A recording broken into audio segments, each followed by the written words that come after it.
The wind howled through the crumbling stones. It carried whispers of a forgotten age. A legend spoke of Valaris, the god of music. He slept beneath the earth, his power sealed within a song, the song of Valaris. It was said that only a pure heart could hear its melody. Only a worthy soul could awaken the sleeping god. Kael, a solitary bard, had travelled for years. He sought the lost city of Elara.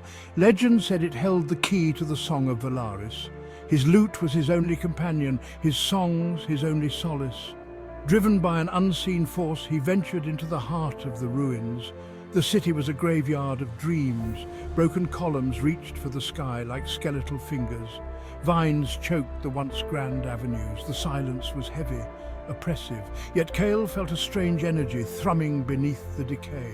It called to him, urging him forward. He pressed on, his heart pounding with a mixture of fear and anticipation.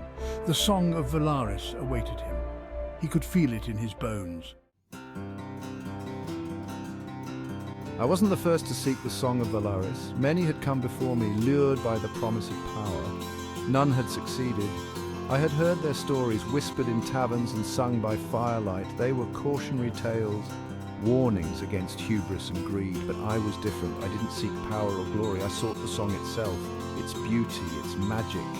I yearned to hear its melody, to feel its power course through me. For me, music was more than just notes and rhythm. It was a language that spoke to the soul. It could soothe the heart, ignite passion, and even mend broken spirits. I believed the Song of Valaris held the key to unlocking a deeper understanding of music and its power. The weight of my quest pressed down on me. I knew the dangers that lay ahead, but I was prepared to face them. For the Song of Valaris, I would risk it all.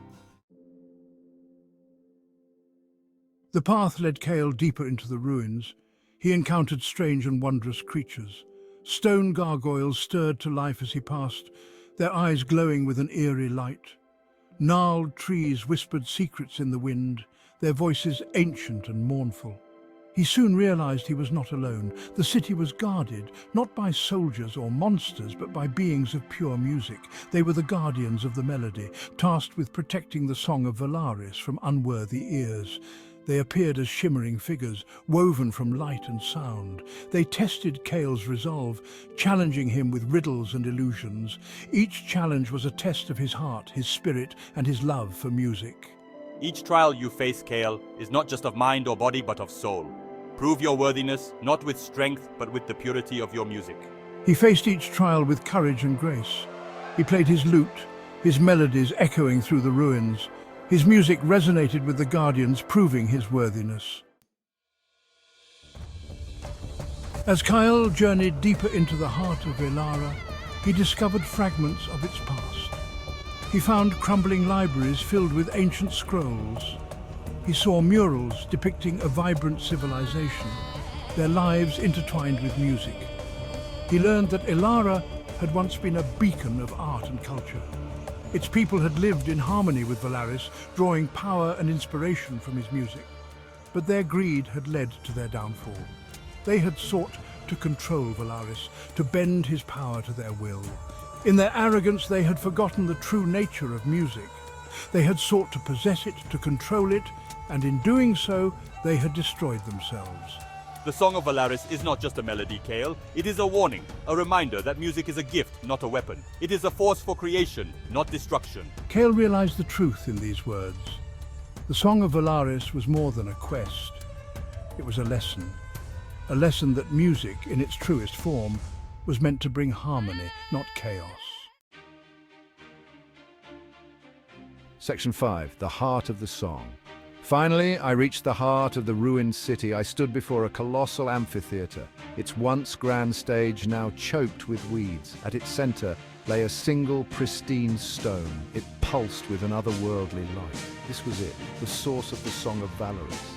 As I approached the stone, the air thrummed with energy. Melodies, both beautiful and haunting, swirled around me. I felt a presence, vast and ancient, stirring beneath the earth. I placed my hand on the stone. A jolt of energy surged through me. Images flooded my mind. I saw Valaris not as a god, but as a man. I saw his love for music, his desire to share its beauty with the world. And I saw his pain, the betrayal of his people. the misuse of his gift. I understood then why Valaris slumbered.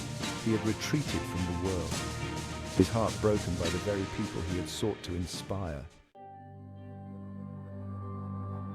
Section 6. A God's Slumber.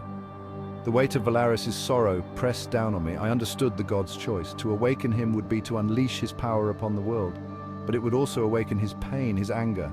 I hesitated. I had come so far, overcome so much. The song of Valaris was within my grasp, but what right did I have to awaken a god? What if Valaris, in his grief, unleashed his wrath upon the world? The fate of countless lives rested on my decision. I closed my eyes, seeking guidance within the music that swirled around me.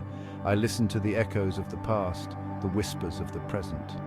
The answer, I realized, lay not in the power of the song, but in its meaning.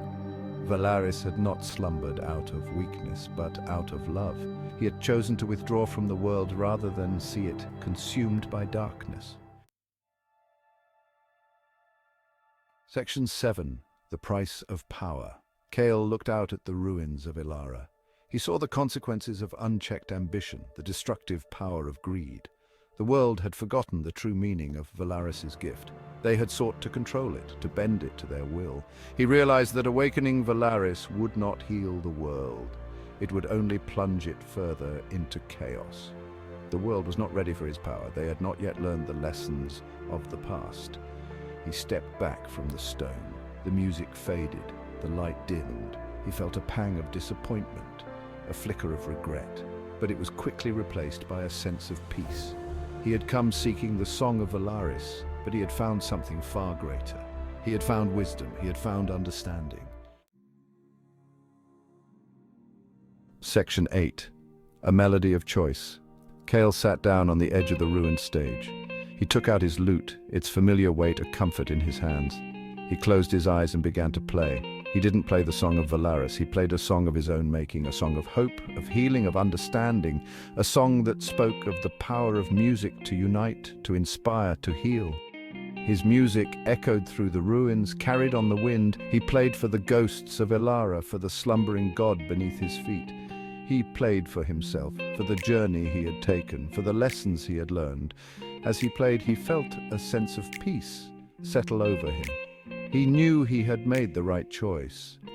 The song of Valaris would remain silent for now, but its melody lived on, carried on the wind, waiting for a time when the world was ready to hear it. Section 9. The Bard's Legacy. Kael left the ruins of Elara a changed man. He carried with him the memory of Valaris, the weight of his sacrifice, the wisdom of his choice.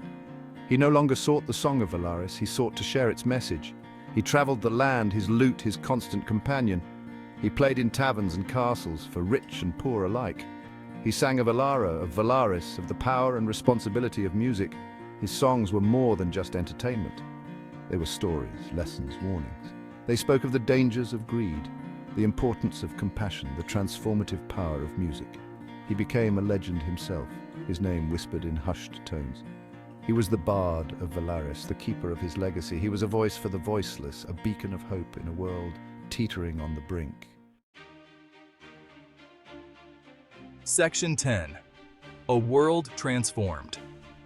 Kael's music spread like wildfire. It crossed borders, transcended languages, touched the hearts of all who heard it. It sparked a revival, a reawakening. People began to remember the true power of music. They turned away from violence, from greed, from the darkness that threatened to consume them. They embraced compassion, creativity, understanding. They rediscovered the beauty of the world around them, the power of human connection. A new era dawned, an era of peace and prosperity. The legend of Valaris lived on, not as a tale of destruction, but as a story of redemption. A testament to the enduring power of music to heal, to inspire, to transform. And somewhere, deep beneath the earth, a sleeping god stirred. He heard the music of his people, the echoes of their newfound hope, and a flicker of warmth spread through his ancient heart. The world was not ready for his song, but perhaps one day it would be.